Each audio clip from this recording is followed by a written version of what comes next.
వలాయతున సలాత ఇల్లా వహుం కుసాల. మునాఫిక్ గారి గురించి అన్నాడు అంటుంది ఖురాన్. వాళ్ళు బద్ధకంగా వచ్చేవాళ్ళు నమాజ్కి, బద్ధకంగా రాకూడదు. బద్ధగించారా ఎక్కడ వెళ్ళిపోతారు? ఈమాన్ లేనట్టే.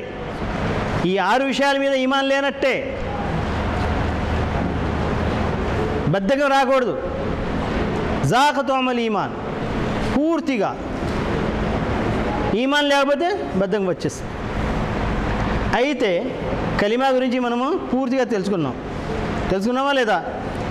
నమాజ్ గురించి పద్ధతి నేర్చుకోవాలి. కొంతమంది ఇలా కడుతున్నారు, కొంతమంది ఇలా కడుతున్నారు చూసా నేను. నమాజ్ పద్ధతి లేనిదే లాభం లేదు. అలాగే జకాత్ నేర్చుకోవాలి, రోజా ఎలా చేయాలో నేర్చుకోవాలి, హజ్ ఎలా చేయాలో నేర్చుకోవాలి. అదేవిధంగా అల్లా గురించి చాలా మాటలు నేర్చుకున్నాం. అలాగే దైవ దూతల గురించి, దైవతూ జిబ్రయిల్, మీకాయిల్, మున్కిర్ నకీర్, ఇస్రాఫీల్, మున్కిర్ నకీర్, కొంతమంది పేర్లు అల్లాహ్ తబారక తఆలా ముహమ్మద్ సల్లల్లాహు అలైహి వసల్లం గారు హదీస్లో చెప్పారు. వాళ్ళ సంఖ్య ఎంత మనం లెక్క పెట్టలేము. దాని గురించి ఒక మాట చెప్పొచ్చు. బైతే మామూర్, కాబా ఎలాగుందో ఈ భూమిలో, అలాగే స్వర్గంలో ఏముంది? బైతే మామూర్ ఉంది.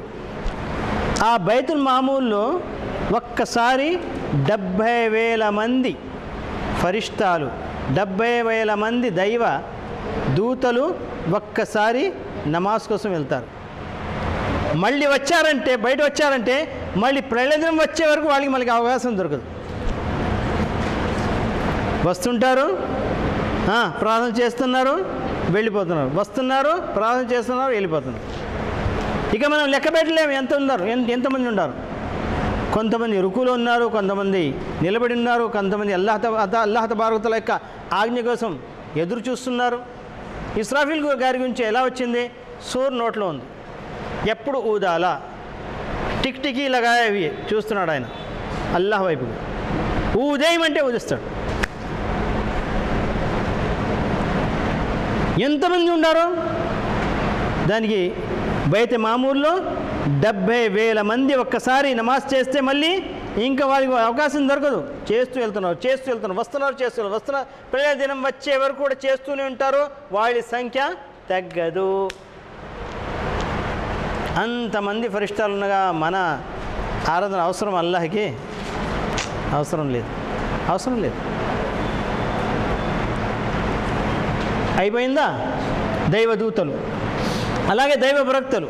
అల్లాహ్ తబారక తఆలా 1,40,000 దైవదూతలను పంపించాడు. హదీస్ ప్రకారం దైవ ప్రవక్తలను పంపించాడు 40,000. అందులో చిట్ట చివరి ప్రవక్త ఎవరు?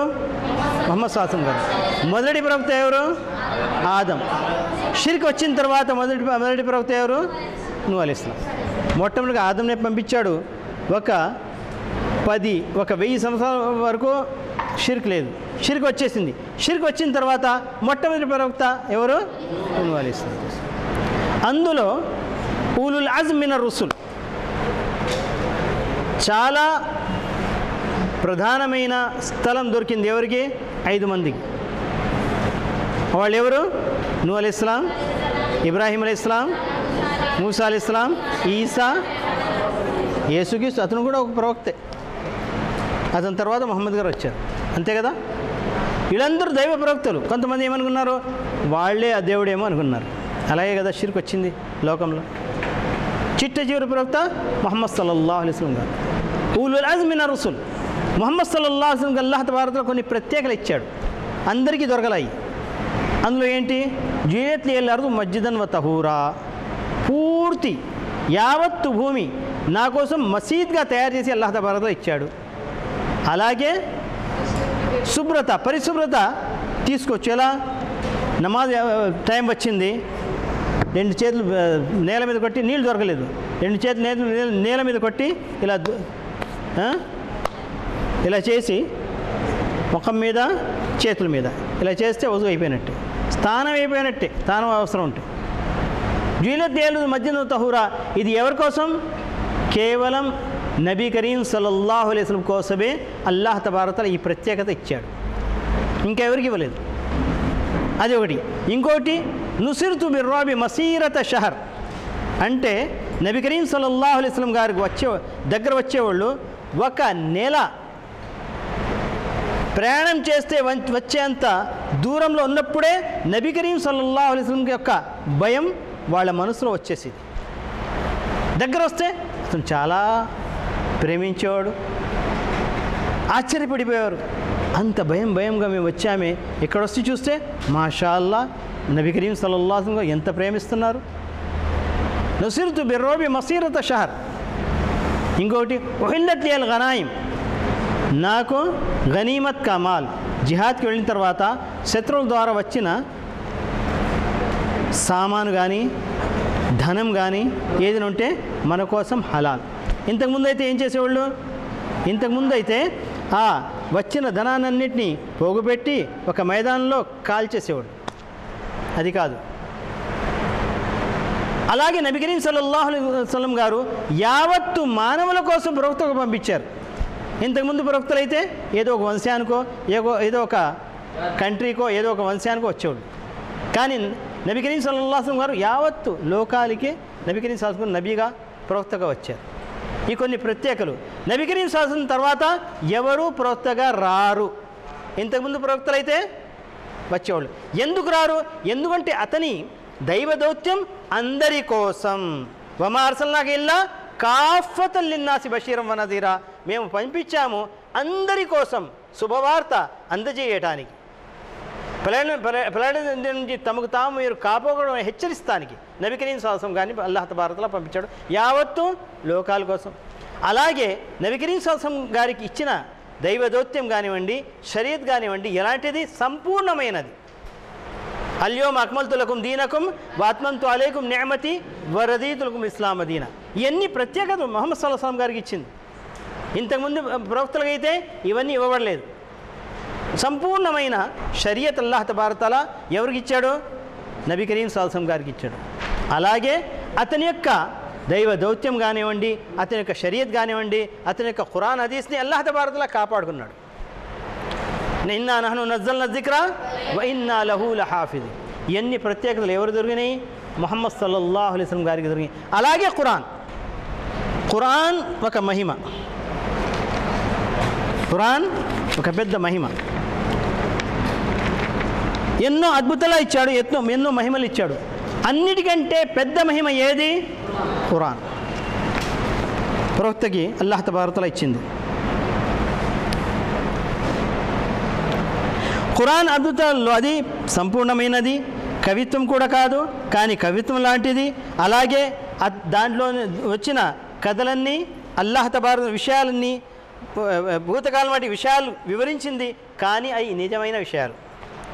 అలాగే హృదయాలపై ప్రభావం పెట్టే గ్రంథం ఇది, హృదయాలపై ప్రభావం చూపే గ్రంథం.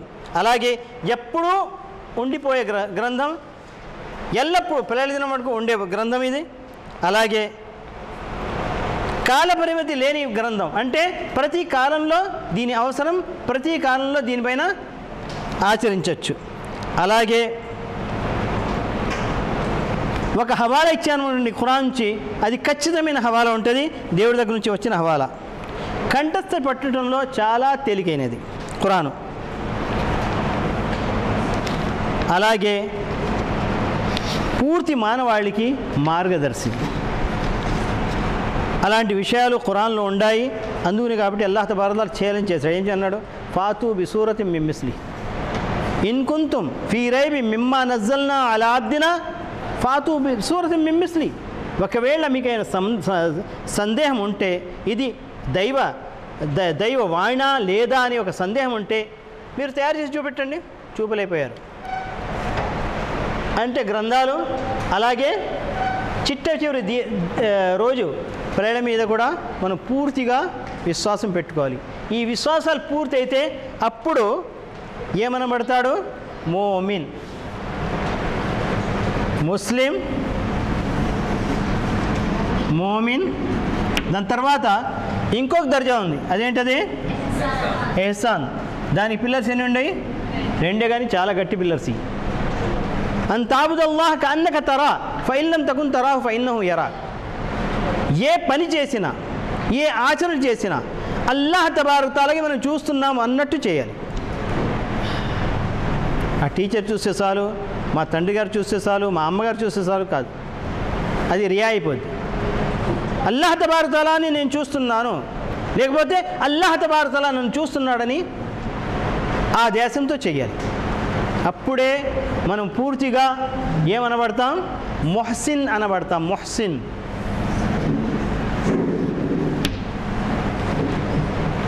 మొహసిన్ అనబడతాం. చిట్ట చివరిలో దాయిలు ఇక్కడ ఉండాలా, లేకపోతే ఇక్కడ ఉండాలా, ఇక్కడ ఉండాలా? ఈ దర్జాలో ఉండాలి. అప్పుడే దాయిలు అనబడతాం. ఈ దర్జాలో వెళ్ళిన తర్వాత అల్లాహ్ తబారక తఆలా మన యొక్క ప్రతి దువాని అంగరిస్తాడు, మనకు అల్లాహ్ తబారక తఆలా కాపాడుకుంటాడు. ఇదే ఎహ్సాన్ దర్జా. విన్నారా? ఎందుకంటే దాయి అన్నప్పుడు అల్లాహ్ తబారక తఆలా యొక్క తకర్రుబ్, అల్లాహ్ తబారక తఆలాతో మన సంబంధం గట్టిగా ఉంటేనే మనం దావత్ చేయగలం. దీనికి అల్లాహ్ తబారక తఆలా ఏమన్నాడు? నేను విధించిన విధి మీరు చేస్తే నేను చాలా మొచ్చుకుంటాను, మిమ్మల్ని ప్రేమిస్తాను. కానీ దాని తర్వాత మళ్ళీ లా తజాల్ అబ్దు యతఖర్రబు ఇలయ్య బిన్ నవాఫిల్ హత్తా ఉహిబ్బ. ముస్లిం అయిపోయాము, ఈమాన్ పూర్తి అయింది, తర్వాత ఎహ్సాన్ దర్జాలో రావాలంటే మనం ఏం చేయాలి? కొత్త కష్టపడాలి. ఎలా కష్టపడాలి? అలా కష్టపడితే మనం మొహసిన్ అయ్యామనుకోండి, మన్ ఆదాలి వలియన్ ఫఖద్ ఆదంతుహు బిల్ హర్బ్. అల్లాహ్ తబారక తఆలా ఏమన్నాడు? ఇలాంటి మొహసిన్ దర్జాలో వెళ్ళిపోయిన తర్వాత నా స్నేహితుడు అయిపోతాడు మానవుడు. ఇలాంటి నా స్నేహితుడికి ఎవడైనా కొట్టినా, తిట్టినా, ఏమైనా చేసినా అతనికి వ్యతిరేకంగా నేను దండయాత్రకి ఎలా చేస్తానన్నాడు. దండయాత్ర చేస్తాను, అతనికి నేను వదలను అంటే ఇప్పుడు ఎన్నో ఏదేదో చెప్తుంటారు ముస్లింలు. అలాంటి ఆపదలు వచ్చేసినాయి, వాళ్ళు కొట్టారు, వాళ్ళు తిట్టారు, వాళ్ళు ఏం చేశారు, ఇది చేశారని. ఇవన్నీ ఎందుకు జరుగుతున్నాయి? మనం ఇక్కడ వరకు ఇంకా వెదగలేదు, ఇక్కడ చేరలేదు. ఇక్కడ చేరుకున్నామనుకోండి ఏ ఆపద ఉండదు, ఏ ఆపద ఉండదు. ఫిరౌన్ గారి భార్య ఆసియా ఎంత బాధకరమైన శిక్షలు ఇచ్చాడు ఫిరౌను. అయితే ఆమె ఏడ్చిందా? ఏం చేసింది? నవ్వింది. అల్లాహ్ తబారక తఆలా ఈ లోకంలోనే ఆమెకి స్వర్గంలో ఉన్న ఇల్లు చూపెట్టాడు. దువా చేసింది. సూలి మీద పెట్టి మేకులు కొడుతుంటే నవ్వుతుంది. ఫిరౌన్ ఏమనుకున్నాడు? పిచ్చిది అయిపోయింది అనుకున్నాడు, దించేయండి అని. నేను పిచ్చిది కాలేదు, నువ్వే పిచ్చోడు అయిపోయావు, నేను స్వర్గం చూస్తున్నాను. ఇది మేకులు కావు, మీరు కొట్టేది మేకులు కావు, మీ దృశ్యంలో మేకుల్లాగా ఉండి, కానీ నాకు దాని ద్వారా నాకు రుచి దొరుకుతుంది, మజా, నాకు ప్రశాంతం దొరుకుతుంది. ఒక్కొక్క మేకు కొడుతుంటే నాకు ప్రశాంతం దొరుకుతుంది. ఇప్పుడు మనం భయపడతాను కదా, దావత్ చేస్తాను, వాడి దగ్గర వాడు ఏం చేస్తాడు, వాడు ఖైద్ఖానాకు తీసుకెళ్ళిపోతాడు, వాళ్ళని అప్పు చెప్పేస్తాడు. ఈ భయాలన్నీ ఎందుకు? మన ఈమాన్ మనలో పూర్తి కాలేదు కాబట్టి ఈమాన్ పూర్తి అయిపోతే అస్హాబే ఉఖ్దూద్, ఆ రాజు ఏం చేశాడు? ఎవరెవరు ఈమాన్లో వచ్చారో వాళ్ళందరినీ కాల్ చేస్తూ ఉన్నాడు. ఒక తల్లి అతనితో బిడ్డన్నాడు, బిడ్డని లాగి పడేశాడు. ఆమె భయపడిపోయింది. ఆ కుర్రవాడు ఆ నిప్పుల్లో లేచి, ఓ అమ్మ, దేనైతే నువ్వు నిప్పు అనుకుంటావు, నిప్పు కాదు, ఇసుకు తూ ఆగ్ సమజ్ రయ్యే, ఆగ్ నహీ గులు గుల్జార్, తూ కూజా. మారిపోతాయి, అన్నీ మారిపోతాయి. ఇబ్రాహీం అలైహిస్సలాతు వస్సలాంకి అంత పెద్ద నిప్పులో పెట్టారు, కానీ నిప్పు మారిపోయి కూని బర్దం వస్సలామన్ అలా ఇబ్రాహీం. మన ఈమాన్ని దృఢపరచుకోవాలి. మన ప్రతి పని, ప్రతి అమల్ ఎలా చేయాలి? అల్లాహ్ తబారక తఆలా మనకు చూస్తున్నాడు అన్నట్టు. అల్లాహ్ యొక్క దోస్త్ అయిపోవాలి. మన ఆదాలియన్ ఫఖద్ ఆదంతుహు బిల్ హర్బ్ వైదా సాలని లఊతియన్న. అప్పుడు అతను ఏది కోరుకుంటే అది ఇస్తానన్నాడు. పొద్దున్న ఒక పుజారి గారి దగ్గర ఎక్కడో వెళ్ళాము, ఫలా దగ్గర ఫలా, రాత్రి లేచి అల్లాహ్తో దువా చేసుకోవాలి. ఓ అల్లా, అతన్ని నేను దావత్ ఇచ్చాను, నువ్వే రుజు మార్గం అతన్ని చూపెట్టాలి. చూపెడతాడా లేదా? అల్లాహ్ తబారక తఆలా చూపెడతాడు. వైదా సాలిని లౌతియన్న వైస్తాదని ఉయిదన్న. భయం భయం భయం భయం తీసేయాలి. అల్లాహ్ తబారక తఆలా ఏమన్నాడు ఈ హదీస్ ఖుదుసి? ఏమన్నాడు? నన్ను నీ పనాహలో పెట్టుకో, నన్ను నువ్వు కాపాడుకో. ఎప్పుడు? ఎహ్సాన్ దర్జా మీద వెళ్ళిన తర్వాత ఒక్క మాట అన్నాడు కొనండి, అల్లాహ్ తబారక తఆలా మనం కాపాడుకుంటాడు. ఏ భయం ఉండకూడదు. పూర్తిగా మనము ముస్లిం, మోమిన్, మొహసిన్ దర్జాలో వెళ్ళాలి. మొహసిన్ దర్జాలో వెళ్ళిన తర్వాతే అసలైన రుచి మనకు దొరుకుతుందండి. ఇప్పుడు మనం ఎక్కడున్నామో మనకు తెలియదు కదా. మనం చెప్పగలమా మనం మోమిన్లమా, మనం ముస్లింలమా, లేకపోతే మొహసిన్లమా? మొహసిన్లు కావాలని మనం చెప్పుకోకూడదు. మనం మోమిన్లు అయిపోయాం, మనం మొహసిన్లు అయిపోయాం చెప్పుకోకూడదు. ఆ దర్జాలో పెట్టేవాడు ఎవడు? అల్లాహ్ తబారక తఆలా. మనం ఎప్పుడూ కృషి చేస్తూ ఉండాలి. అందుకని అంటారు ఫస్ట్ క్లాస్ టికెట్లు ఎప్పుడూ ఖాళీగా ఉంటాయి. అలాగే అల్లాహ్ తబారక తఆలా దగ్గర కూడా ఈ మొహసిన్ దర్జా ఖాళీగా ఉంది, ఖాళీగానే ఉంది. అక్కడ దాకా వాళ్ళు వెళ్ళాలి, అక్కడ దాకా మనం ఎదగాలి. అప్పుడు ఇస్లాంలో ఉన్న సరైన రుచి మనకు దొరుకుద్ది. అప్పుడు దాకా ఫిక్కాగా ఉంటుంది జిందగీలో మజా రాదు. మజా రావాలంటే ఎక్కడ వెళ్ళాలి? ఎహ్సాన్ దర్జాలో వెళ్ళాలి.